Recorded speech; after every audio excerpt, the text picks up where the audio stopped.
Ano nga ba ang pneumonia, yung para maintindihan ng ating mga kababayan?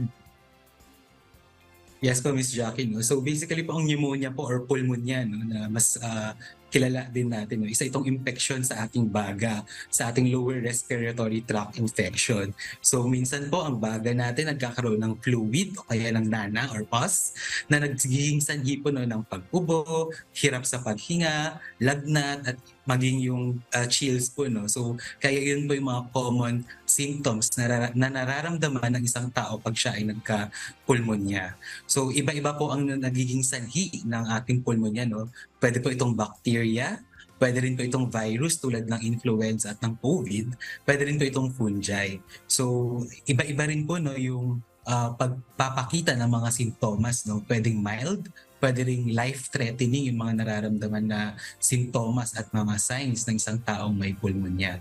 So depende po ito sa maraming factors, puwede pong edad, yung mga comorbidities po ng isang tao 'no. So ito po yung mga iba't ibang factors para sa, um, ah, kondisyon ng isang ng pulmonya sa isang tao. Kamusta naman po yung, anti-pneumonia vaccination campaign ng Department of Health? Ito ba ay successful? Ano po ang masasabi niyo? Mhm. Bale pa rin po 'no sa datos ng Kagawaran ng Kalusugan kumpara po nung 2021, mas mataas po ang naging coverage ng, pneumococcal conjugate vaccine noong 2022. Ngayon po, ngayong taon, bale po base sa partial datos po ng ating, mga, local health, workers po 'no,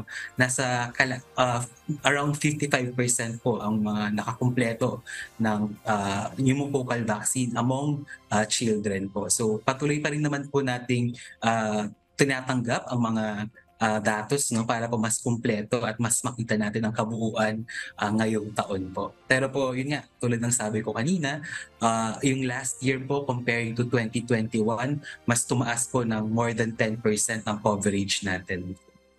Okay.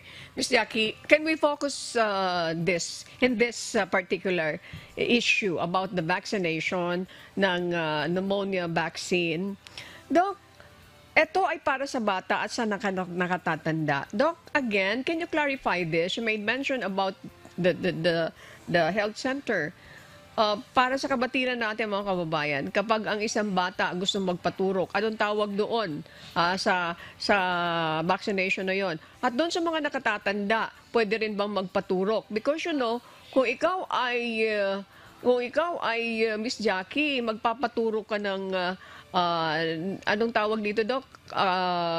Pneumonia vaccine sa Pneumonia mga vaccine. may edad na, this is very costly. If I'm not mistaken, less than 4,000 ang gugugulin. Ang ating pamahalaan ba, ibinibigay ito ng libre?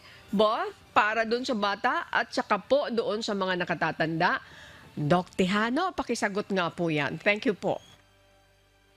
Maraming salamat po Miss Annie po 'no. So, para lang din po mas maintindihan po natin 'no, so kaya po ang priority ng gobyerno 'no, ay ang mga bata at mga nakakatanda kasi po ang pulmonya po mas life-threatening po ito kapag ang isang infant o sanggol o kaya po ang isang elderly or senior citizen ay nagkaroon ng pulmonya. Kaya po sila yung, priority natin 'no, sa pagbabakuna. Basically po sa mga sanggol po no edad 2 taon at pababa, nagbibigay po tayo ng 3 doses ng pneumococcal conjugate vaccine. So ideally po, ang PCV po na tinatawag po no, ay binibigay sa 1.5 month old na bata.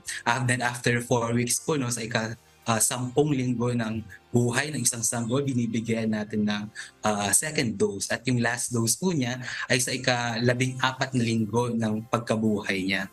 Samantala po sa mga matatanda po, no, sa mga adults po, ang priority po ng gobyerno at ng kagawaran ng kalusugan ay mabigyan ang mga indigent elderly population. Naaayon din po ito sa batas po no, ng ating senior citizen na ang kagawaran na ng kalusugan ay kailangang magbigay ng libre pneumococcal vaccine sa mga indigent senior citizen.